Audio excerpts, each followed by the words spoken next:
La générosité active du député de la Nation s'est encore manifestée, cette fois à l'endroit de l'école publique groupe 2 de l'arrondissement de Garoua 1er. En effet, ce sont 60 tables bancs que l'honorable Mahmoud Ali a offert à cette école située en pleine centre-ville de Garoua, école qui a vu passer la plupart des élites actuelles du département de la Benue aux affaires. Ce don vient répondre à une demande expresse et pressante clairement faite parvenir par les responsables de l'arrondissement et surtout de l'établissement scolaire. J'ai été saisi par la direction de l'école.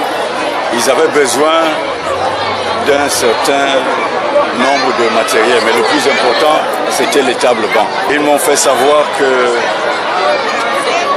le nombre d'élèves qu'ils avaient était supérieur aux tables qu'ils avaient. Donc certains étaient obligés de s'asseoir à même le sol. C'est un argument qui m'a pénétré. Je suis passé ici il y a quelques jours.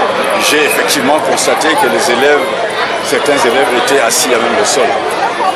Je me suis dit, il n'est pas normal qu'on ait ce genre de situation en plein centre de la ville de Garoua. Et surtout dans une école historique comme celle qu'on appelait l'école principale des garçons de Garoua. L'honorable Mahmoud Ali Lariski a, comme on le sait, orienté son action sociale vers deux axes majeurs qui sont la santé et l'éducation. Aussi l'a-t-on vu dans tous les arrondissements de la Benue, distribuant autant que ses moyens lui permettaient des matériels scolaires et matériels hospitaliers, améliorant ainsi les conditions de vie des populations et de travail des personnels. Ce don à l'école groupe 2 de Fulbéré n'est donc pas un don isolé. Il va en droite ligne de son credo qui est « Un homme en santé et bien éduqué est un gain pour lui-même, son environnement immédiat et la nation tout entière. » Vous savez que mon action a porté pendant tous les mandats que j'ai eus dans le passé,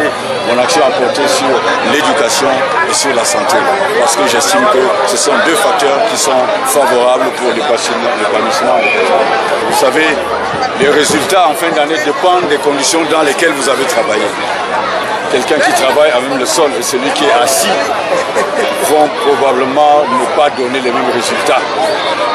Donc nous voulons faire en sorte que tous travaillent dans les mêmes conditions et qu'ils puissent nous produire des résultats, qu'ils puissent faire en sorte que le Cameroun puisse bénéficier de leur éducation. Le préfet du département de la Benue, Oumarou Hammanouabi, invité pour la circonstance à saluer l'action salvatrice de l'élu et à inviter les élites à suivre cet exemple. C'est ainsi que l'émergence tant prônée par le chef de l'État, son Excellence Paul Biya, ne sera plus un slogan creux, mais une réalité pour tous et pour chacun à l'horizon 2035.